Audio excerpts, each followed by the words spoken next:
High মৌ, তোমার আজকে D day, so কীরকম লাগলো মেকওভার নিয়ে? আজকে আমি সুস্মিতাদির কাছে ব্রাইড সেজে ভীষণ ভীষণ স্যাটিসফাইড। ইনফ্যাক্ট আমি অনেকদিন আগে থেকে সুস্মিতাদিকে বুক করে রেখেছিলাম, আর আমার এতটাই ভালো লেগেছে, আমার এতটাই ন্যাচারাল হচ্ছে যে সবাই আমাকে আমার প্রশংসা করছে, যেই দেখছে সেই প্রশংসা করছে, আমার বন্ধু বান্ধবী, আমার অফিস কলিগরা সবাই। আর ইনফ্যাক্ট আমার এতটাই ভালো লেগেছে যে তার জন্য আমি অগ্রিম বুক করে রেখেছি সুস্মিতাদি আমাকে রিসেপশনে মেকআপ করাবে। Thank you. আর অনেক দিনের ইচ্ছে ছিল তোমার?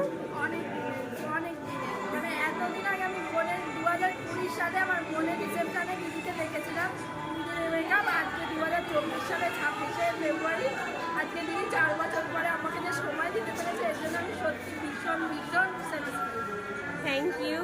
তোমাকে খুব সুন্দর লাগছে। তুমি যেরকমটা বলেছিলে আই মেকআপটা একদম ন্যাচারাল রাখতে, ন্যাচারালি রেখেছি। আই মেকআপটা একটু দেখাবো। ওকে, আচ্ছা, ওর কলকা আই মেকআপ ফুল গেট আপ ওর ভীষণ সুন্দর লাগছে। ওকে, চলো রিসেপশনে আবার দেখা হবে। চলো, টাটা।